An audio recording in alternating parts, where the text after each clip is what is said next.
Assalamualaikum warahmatullahi wabarakatuh. Perkenalkan, nama saya Cindy Oktaviani dengan NPM 21082601157. Saya akan menjelaskan singkat mengenai Generalized Anxiety Disorder atau yang disingkat dengan GAD. Nah, atau yang disebut juga atau yang dikenal dengan sebutan gangguan cemas menyeluruh. Nah, gangguan cemas menyeluruh ini itu merupakan di mana suatu kondisi gangguan yang ditandai dengan adanya kecemasan dan juga kekhawatiran yang terlalu berlebihan. Nah, di mana gangguan cemas menyeluruh ini biasanya itu bersifat tidak rasional, bahkan tidak realistis terhadap kehidupan sehari-harinya. Nah, kondisi ini dialami hampir sepanjang hari, namun berlangsungnya sekurangnya itu selama 6 bulan.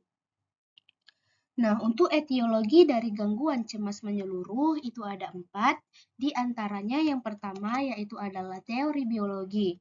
Nah, di mana neurotransmitter yang berkaitan dengan gangguan cemas menyeluruh ini yaitu ada GABA, kemudian serotonin, norepinefrin, kemudian glutamat, dan juga kolesistokinin. Nah, untuk etiologi yang kedua yaitu adalah teori genetik, di mana keluarga itu sangat berperan untuk terjadinya penyakit ini. Nah, berperannya bagaimana? Sebanyak 25% dari keluarga tingkat pertama penderita gangguan cemas menyeluruh itu juga dapat menderita gangguan yang sama kepada anggota keluarganya yang lain. Nah, yang ketiga yaitu adalah teori psikoanalitik. Nah, teori psikoanalitik ini itu akan menghipotesiskan bahwa ansietas adalah gejala dari konflik bawah sadar yang tidak dapat terselesaikan dengan baik. Nah, yang keempat yaitu adalah teori kognitif perilaku.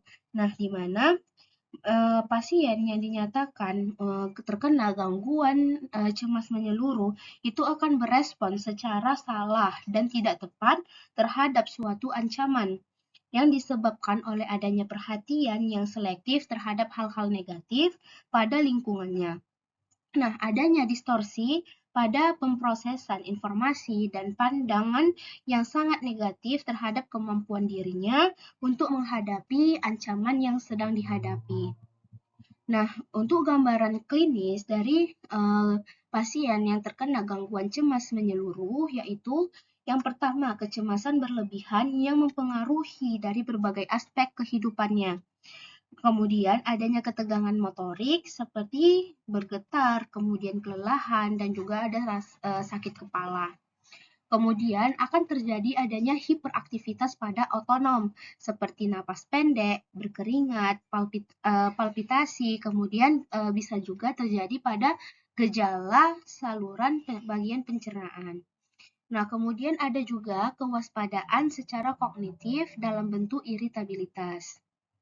Nah, untuk kriteria diagnosis menurut PPDGJ 3, di mana penderita harus menunjukkan ansietas sebagai gejala primer. Nah, yang berlangsung setiap hari untuk beberapa minggu hingga beberapa bulan. Di mana sifat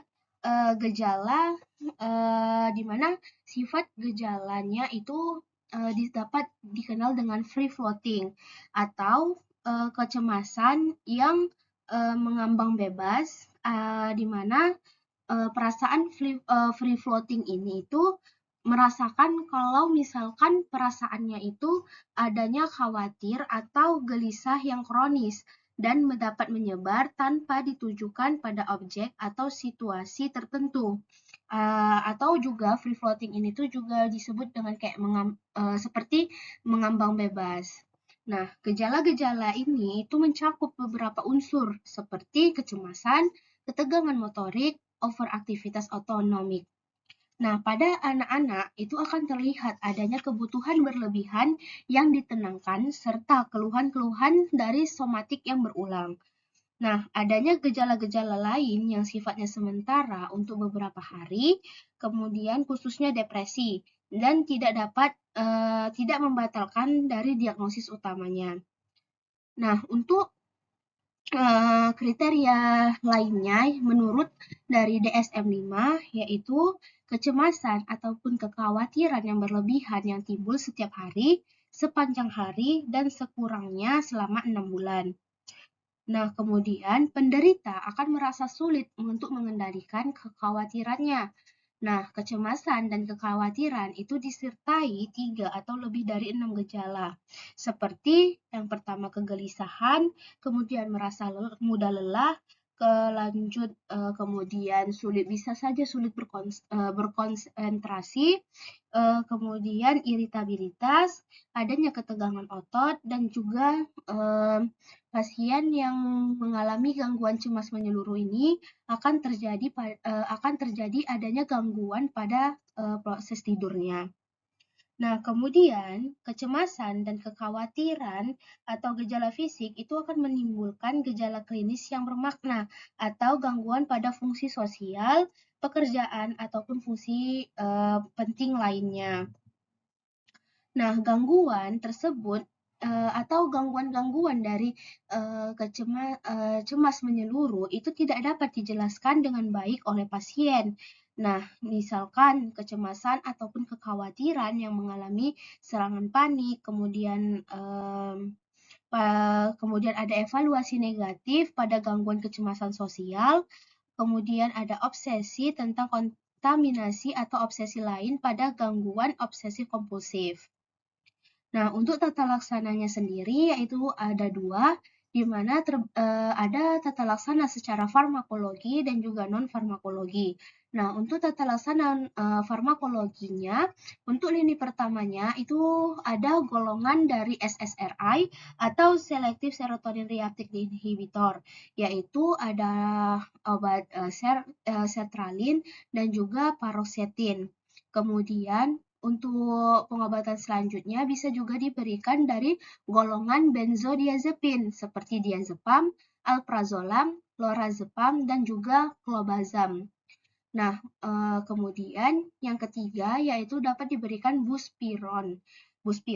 Nah, di mana buspiron ini itu lebih efektif lagi untuk memperbaiki dari gejala-gejala kognitif dibanding dengan gejala somatik pada gangguan cemas menyeluruh. Nah, selanjutnya tata laksana yang dapat dilakukan yaitu adalah non-farmakologis, yaitu psikoterapi. Nah, psikoterapi yang dapat dilakukan yaitu adalah Cognitive Behavioral Therapy atau yang disingkat dengan CBT. Kemudian dapat juga kita lakukan pemeriksaan terapi-terapi suportif dan juga psikoterapi yang berorientasi. Mungkin sekian dari saya. Saya tutup dengan wabillahi taufik wal hidayah. Wassalamualaikum warahmatullahi wabarakatuh.